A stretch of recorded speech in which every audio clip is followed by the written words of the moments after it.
Okay. Um, the world's, the world is the world's shittiest tier list ever. I watched Fantano's tier list of the Green Day albums that he just put out recently. And by recently, I think like a few days ago. Now, this is so low budget. I love Green Day. I'm not a fanatic Green Day fan, but I do like me some Green Day. I haven't listened to them as much lately. I would say my real Green Day phase was like 2016 to 2020-ish.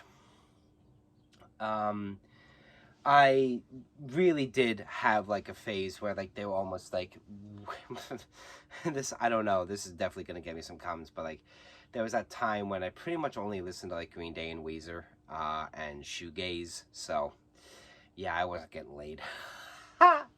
But anyway, they still hold up really well to me, and I think that Billy Joe Armstrong is one of the greatest songwriters in rock and punk history. Though he is not without his faults. So anyway, Fantano's video, however, and I know that these are just his opinions. Likewise with this, these are just my opinions. But he had some takes that I was like, huh, that's a little uncommon. That's a little bit, I think, unfair for him to say. So it made me, on a channel that I don't really talk about music that much, aside from like my record collection and technology stuff, made me think, well, gosh golly, I'll put out my own tier list because that's just how odd some of his takes were. So we'll start with their first real studio record, Kerplunk, in 1992, I'm sorry. I'll put that in the C row. Good album. Got some incredible material. Love Christie Road. Love Welcome to Paradise. The Kerplunk version as well. Obviously, I do think that this is one thing Fantano's correct about, that the production or lack thereof does kind of hold it back from really excelling. But the energy is there. The songwriting is definitely getting quite strong on it. And it's just a very fun album. It's really fun to listen to. If you like that sort of raw, like, what really captures that youthful DIY, fuck it, we're just gonna do it anyway attitude. Wonderful stuff to listen to. Not by far their best album, but I think a great spot for people to start if they've never heard Green Day before. Moving on to, of course, the big boy, and that also, I should say, that does go for their early stuff like 1039, Smoothed Out, Slappy Hours, whatever the fuck it's called. Really good stuff. Dry Ice is on there. You know, At the Library. Good stuff. You know, fun and endearing, but certainly like, okay, you know, this is a starting point, and every band has got to start somewhere. Dookie. Now, this is the first. Now, Fantano, he put it in the A row. I'm putting it in the S row, obviously. Dookie is a fucking masterpiece. There's not a bad track on there. The slow ones like Pulling Teeth, are so great. And I love the harmonies that they have. I do have Dookie on vinyl. I have this, I think it was a 2017 picture disc issue of the album. It looks great, and actually for a picture disc, it sounds really good too. Usually picture discs don't sound that good, but this one actually sounds quite good. It's just almost impossible to cue a song up on here because you just cannot see the fucking,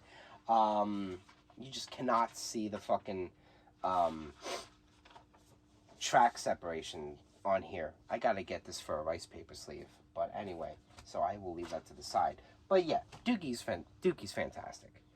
I mean, not putting it in the S row is a real head scratcher for me. They have S tier albums, and anyway, Sassafras Roots, In the End, Eminence Sleepus, you know, those are tracks that are not as memorable as, you know, obviously fucking Basket Case, Burnout, When I Come Around. Those are ones that get played all the time. And even though they're songs that get played all the time, I never ever tire of hearing them at all. Fuck Off and Die is such a great album closer. Um, and the outtakes that they've recently released. Like, I loved hearing them do Tired of Waiting by the Kinks.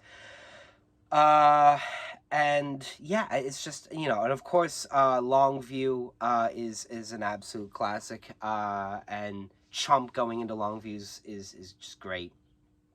But I really do love Pulling Teeth. That's one of my favorite tracks off of there. So yeah, I absolutely think that Dookie is an S tier album. It's aged fantastic for me. And even if I'm you know, like I just bought some jazz records today, some Ornette Coleman, and even if I'm, you know, in a phase of like listening to psychedelic, or if I'm listening to jazz or whatever, Dookie is one of those albums that, like, if I just want to hear some super catchy songs, high energy, I'll throw it on and I'll be smiling instantly. It really does have that effect on me. So, Dookie, 1000% is the S tier for me. Insomniac, following. Clearly, they were tired of the touring and the insane amount of press. I mean, Dookie sold like fucking hotcakes. It went platinum. I don't remember how many times platinum, but it sold a shit ton of records. Insomniac was clearly, I think a lot of it was leftover material from Dookie, which I get, but where I disagree with Fantano is he really thinks it was like a throwaway album. Insomniac has some phenomenal material on there. I'm going to put Insomniac in the B row. It's a different, angrier sort of fuck you album. And I think that that's fair, because they had this sort of, because what happened is when they signed to Reprise Records for Dookie, they were banned from 925 Gilman Street, where they were, you know, a staple for years. They were pretty much ostracized from the punk community in which they cut their teeth in. Dookie sells like a shit ton of copies. They get a ton of hits, a ton of MTV play. They made it. They made it. And of course, everyone starts saying sellouts. So when they start making Insomniac, they kind of, it certainly had this edge of like, yeah, oh yeah, fuck you. You're still, you know, you're calling us sellouts, you know, and you know, just because we can fucking afford decent clothes and food finally, and we're not living in abject squalor. And they have a lot of fans now, and they're successful. And Insomniac kind of feels like this sort of fuck you to the haters, essentially. But it's not just that. Walking Contradiction is one of my favorite songs of Green Day of all time. Walking Contradiction is phenomenal, and that is on Insomniac. Of course, Brain Stew and Jaded is amazing. It's so funny that Fantano's criticism of that was, it just felt like the same radio rock that everyone else was putting out at the time, but not at all to me. Brain Stew has this just, to me, it just has this entire feel of just like someone who has absolutely had it, and they are almost comatose. And then when Jaded kicks in, it's just like they fucking wake up and go absolutely ballistic. I really do like it. So I think Insomniac is well worth a revisit, for sure. There's a few other songs on there, unfortunately, whose names are escaping me at the moment, but there is some stuff that is really good on that track, and a lot of very catchy material from Billy Joe. It does, in parts, like, it's not a complete listen for me. Never have I put on Insomniac from track 1 to track done and listened to it the whole way through. So there are certainly parts of it that do feel like lesser Dookie material. But overall, most bands' sophomore, even though this is not their sophomore release, but in some ways feels like a sophomore release, a lot of bands have, like, after a band puts out this record that it just does amazing and wins all the awards, gets all the hits, there are very few bands in the world that can make follow-ups that are on that same level. Even the Beatles, even the Beatles, after they do Sgt. Pepper's, they do Magical Mystery Tour. Now, yes, of course, in the UK, Magical Mystery Tour was just an EP. It wasn't really their official studio follow-up to Sgt. Pepper's. Here in the US, it was a full-length LP that after follows Sgt. Pepper's. And no one's going to say Magical Mystery is just as good as Sgt. Pepper. And I am a fanatic Beatles fan. And no, Magical Mystery Tour is not as good as Sgt. Pepper. So there are almost no bands that do that. So I give them a lot of slack, essentially. Moving on to Nimrod. Nimrod for me is an S-tier album. This is what I don't... This is when Fantano really starts going off the rails, and I just disagree with him. Nimrod is a band that really took some time, and they needed a break. This was 2 years after their Insomniac record. This is a 2009 repress. Sounds phenomenal, though. It's a little groove crammed. I mean, there's 17 tracks on here. But, I mean, that's, going through the... I mean, Nice Guys finished last. That is a classic opener. Hitchin' a Ride, incredible. Not my favorite Green Day song. Not my favorite off of Nimrod, either. I love the grouch. I love the anger and the bite of the grouch. And then we go to Redundant. Redundant might be my favorite Green Day song. If I had to pick one, I would live with Redundant, for sure. Redundant is an absolute masterpiece of Billy Joe Armstrong's writing. The chord structure of that song is just so beautiful, so wonderful. The lyrics, I think, are some of the best lyrics he ever wrote. Probably the best lyrics, I think, Billy Joe has ever written are on Redundant. I can't give that song enough praise. It's so fucking good. That alone makes that song, Redundant, makes this album, I think, an S tier for me. But then he has Scattered, which follows right after, and I love Scattered Pictures. I love the idea of that song, the looking back on the memories of all these pictures on the floor. Fucking phenomenal. Again, the chord structure on that song, so catchy. So, what I love on Nimrod is you really start to see his love for 60s music. He loves the Kinks. He loves the Beatles. You really start to see that on Nimrod. That folk rock influence, he's a huge Village Green Preservation fan, as am I.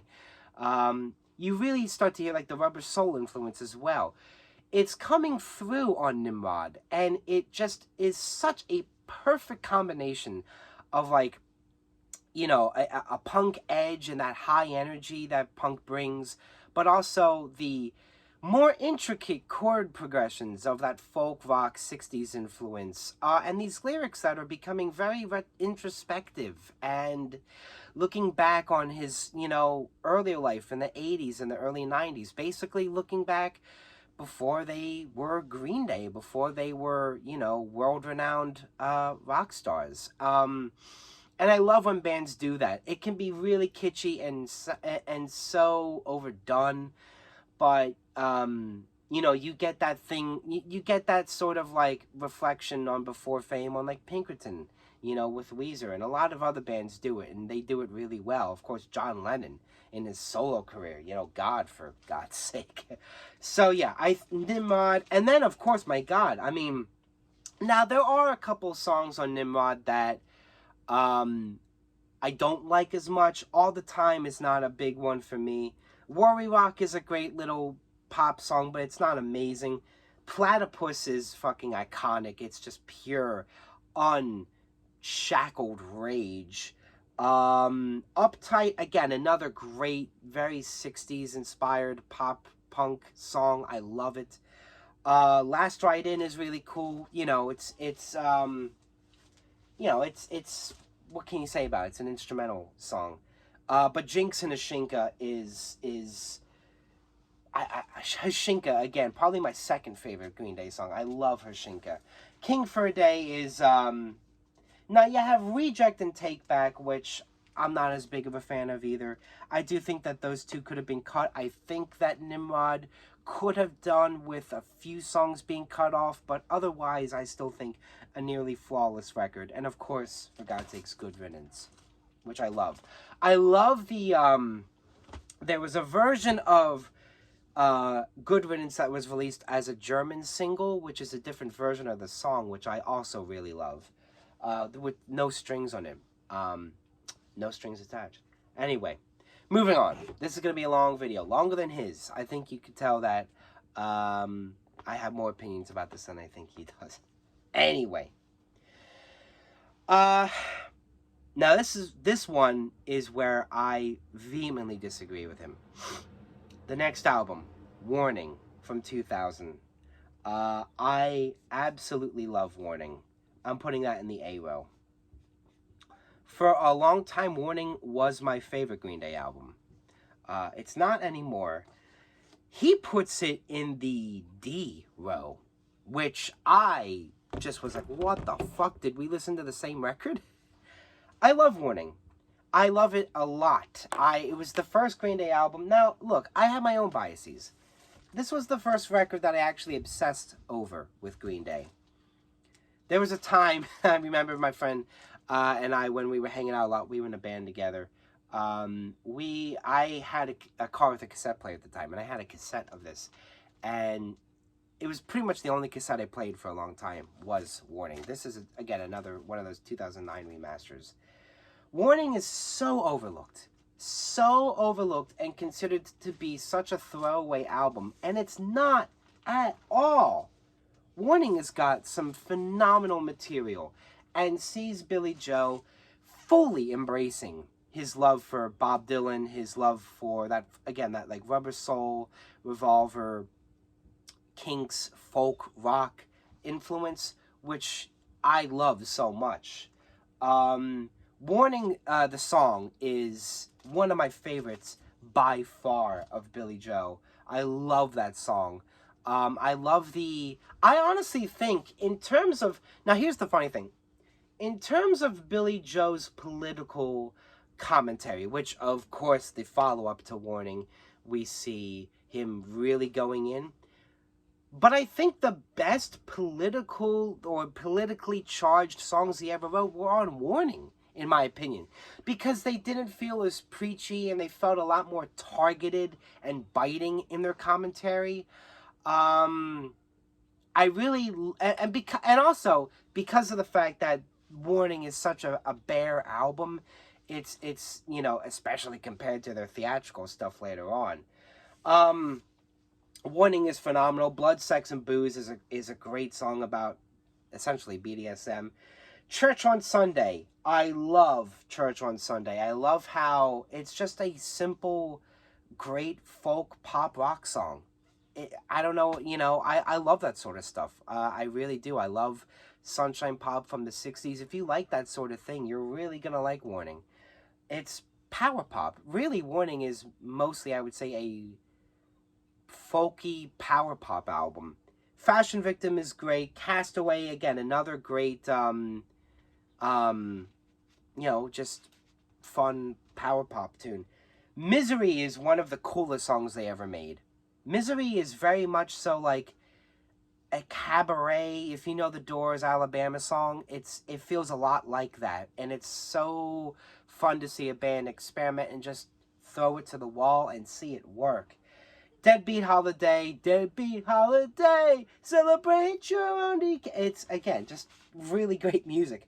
Hold On and Jackass are, probably some of the weaker songs on there, but the sax solo on Jackass, like, I just love it. It's so fun, and you know, there's no pretension to it, and I really think that these songs hold up so well. Hold up, no.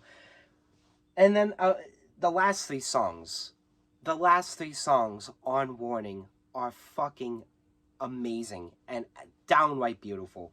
Waiting is one of his shining moments as a lyricist and a songwriter. It's so like optimistic and catchy. It's just so well done. Fucking Minority is by far his best politically tinged song, I think. I Want to Be a Minority, down with, you know, it's a little cheesy in some of his lyrics, you know, because I want to be a minority, you know, down with the moral majority. It's a little, you know, a little kitschy, but it's such an anthemic feel to it, versus what I think you get on American Idiot, which I'll get to. And Macy's Day Parade is one of the most somber and beautiful songs he's ever wrote. I love the droning guitar solo on that at the end. It's so somber and reflective. It's a killer album closer. It's such a great album closer. So I think that Warning is their most horrifically underrated album. And I get it because it's, you know, it was at the time their worst selling album since Dookie. And I understand, I get it, because it's not for everyone, for sure. If you're used to the Dookie stuff, Warning was definitely going to be like a step too far. So I understand. Anyway, moving on to American Idiot. This is where I do agree with Fantano to some extent. I think he ranks it a little too low. I'm not putting American Idiot in the S tier. I'm not putting American Idiot in the A tier. For me, American Idiot is a B tier album. I agree with Fantano's views that in terms of a political album, it's not nearly as biting as My Politics are and his.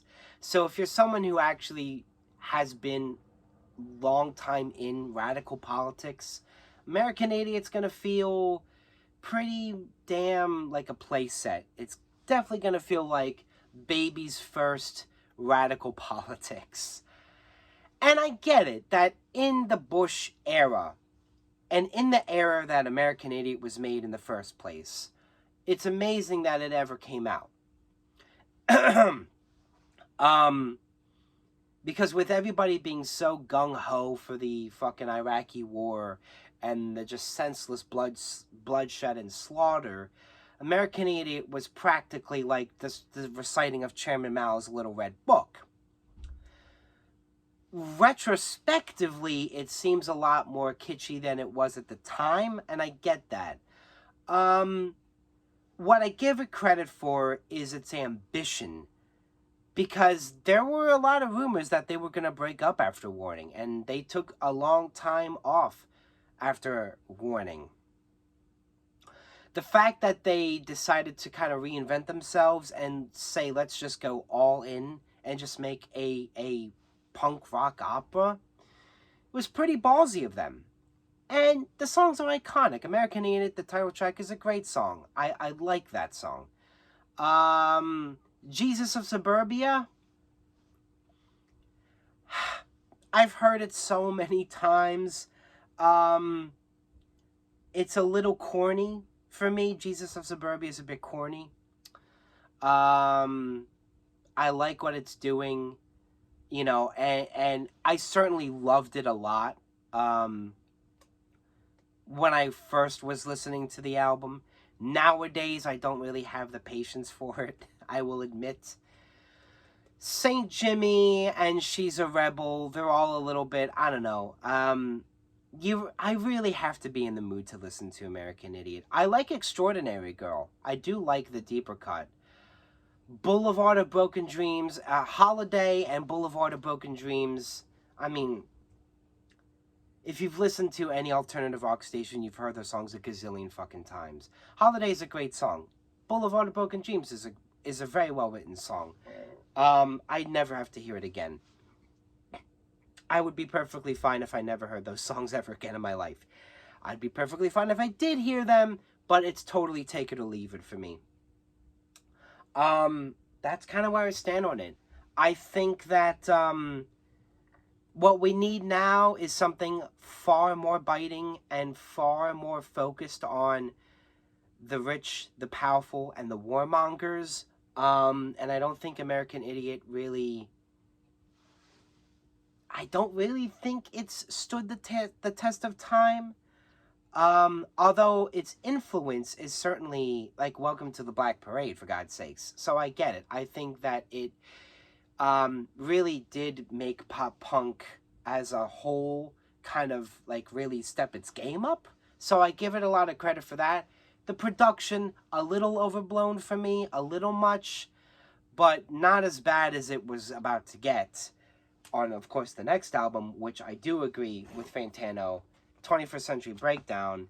Not an F tier for me, because I do love Last Night on Earth is a great song. Restless Heart Syndrome is a great song. The rest of the album blows chunks for me. 21st, yeah. Absolutely terrible. I really do not like 21st Century Breakdown. Never going to listen to it the whole way through. Never have. Restless Heart Syndrome, again, great song. Last Night on Earth, great song. 21 Guns, I despise that song. The fucking Full House theme song, guitar solo, terrible. Know Your Enemy, terrible song. I think that by 2009, everyone had enough of theatrical Green Day.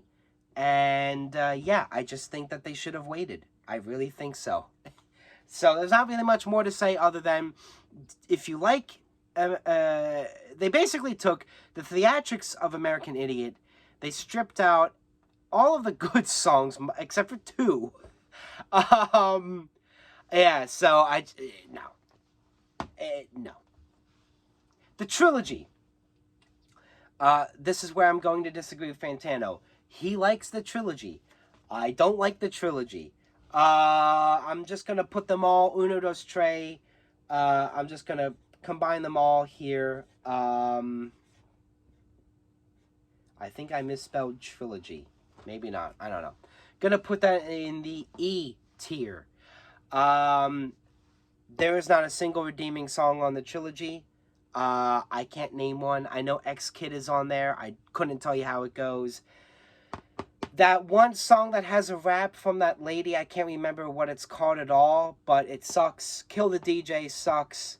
I don't know. What's that song? Oh Girl, Oh Love. I don't remember. That song is a schlock. I don't think I'm saying anything. Most people don't like the trilogy, so I don't think I'm saying anything too groundbreaking there. I know that there are a lot of 21st century defenders who will not like this, having these two albums on the same row in the E tier. I know there's going to be some detractors from that, but anyway. I'm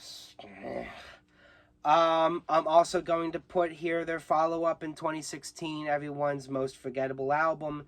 I think Rev Rad, Revolution Radio, is their most forgettable album. Bang Bang is just, yeah, I'm going to put that also in the E tier. And that song, oh, Jesus, the one that was, it got played all the fucking time. I don't remember how it goes. But yeah, the Revolution Radio, it was another politically charged album. It was, you know, it was about the first Trump, it was during the 2016 election, and it just felt very, like, performative. It really was just so overly produced and crisp and clean, and the songs were completely forgettable.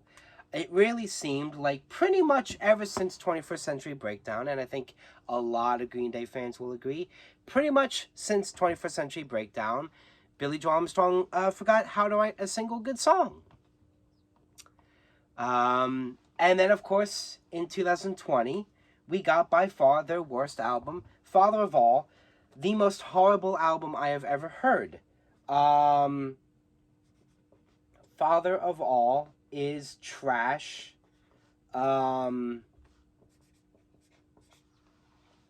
is going in the F tier. I reserved the F tier for Father of All. I think that's pretty fair. I think that's the best way for me to describe my feelings on how I would rank the Green Day records.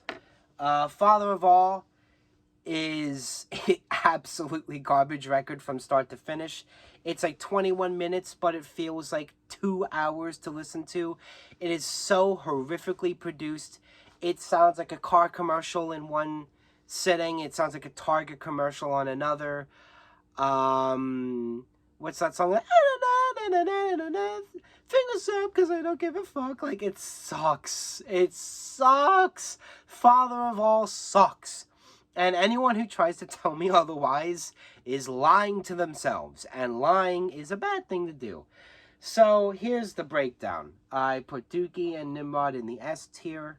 Warning in the A tier. Insomniac and American Idiot in B. Kerplunk in C. I didn't have anything in the D row. E is 21st Century Trilogy and Revolution Radio.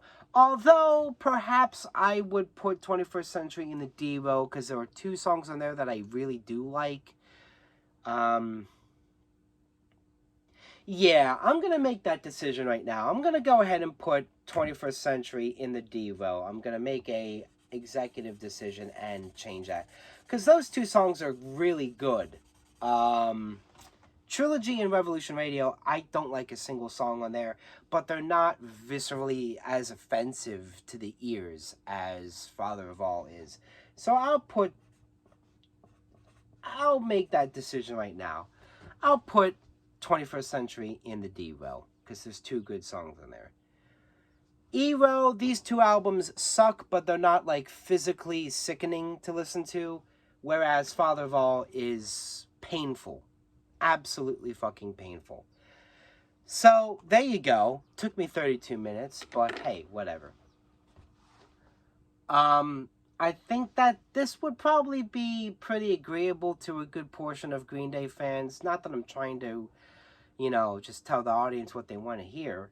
But, yeah, I think that's fair. So there you go. The shittiest tier list written on the back of a record, by the way. So there you go.